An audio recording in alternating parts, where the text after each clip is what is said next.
Okay, so what we're going to do is we're going to take our USB to Kenwood connector. We're going to pop open the little thing on the side of the radio. You're going to make sure the radio is off while you do this. Clip it in. Come on. And then we're going to turn the radio on. Now on CHIRP, you're going to go to, you're going to open CHIRP, and then you're going to go to radio and press download from radio. It's going to come up with a little thing asking what port and radio you have. Just press OK.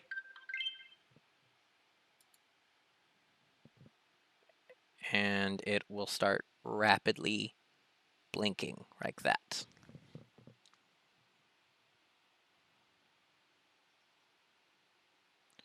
Okay.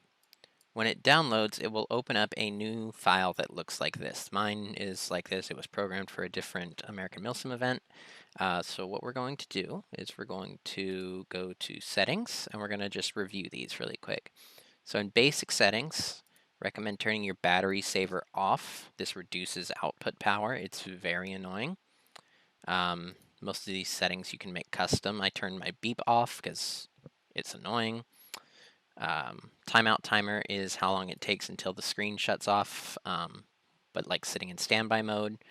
Display mode, I set it for name so that I know what channel I'm actually on, not just the numbers, and I don't have to remember a whole bunch of stuff. Colors are personal preference. This is for when you're receiving a message, and this is for when you have your push-to-talk enabled and you're transmitting. Turn off your Roger beep. Just turn it off. Don't use it, please. I beg you. Okay. Advanced settings. If you are an admin or someone that uses a lot of radio channels, highly cannot recommend turning on dual watch enough. This enables you to listen to two frequencies at once. You are only able to transmit on the one you have selected, but please turn this on if you plan to use more than one channel. It is such a help. Dual watch priority, this is which one you'll actually talk on, channel A or channel B. You can switch this on the radio when it's turned on using the AB button. All of these other ones, just leave these alone. Definitely do not touch the squelch tail eliminate unless you know what that means. Other settings, this is personal stuff. Power on message for when you turn it on, it'll turn on a little thing. VHF and UHF limits and enabled. Make sure these two are enabled or your radio just will not work. And don't change these because Baofeng UV-5Rs can't transmit outside of these by hardware. This is the software limit. In work mode, this is telling it whether you want to turn it on in frequency mode or in channel mode. It's personal preference. I keep it on in channel mode. You can switch between them with the orange button on the Baofeng anyway. And then set these two to high and leave it alone.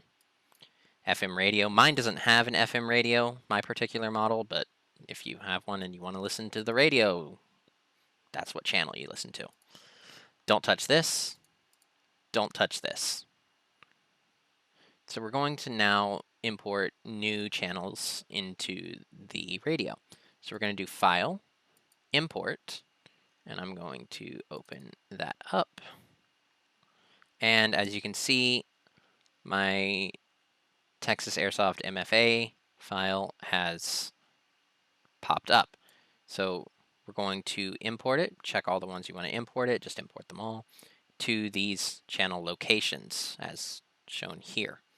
So I'm going to press OK, and it just replaces there. I'm going to go to here, and I'm going to shift-click those, right-click, and delete these memories because they're redundant now. So now we're just going to click Radio, upload to radio. Mine's on COM 8. This might be different for you. Press OK. Press OK. Wait for the green bar. Your radio is blinking green right now. Don't touch it. And just like that, you are now using the Texas Airsoft MFA system. And you can still, if someone's using a frequency outside of our matrix and you want to switch, all you have to do is go over to VFO mode on your radio and hit the pound sign and type in your frequency.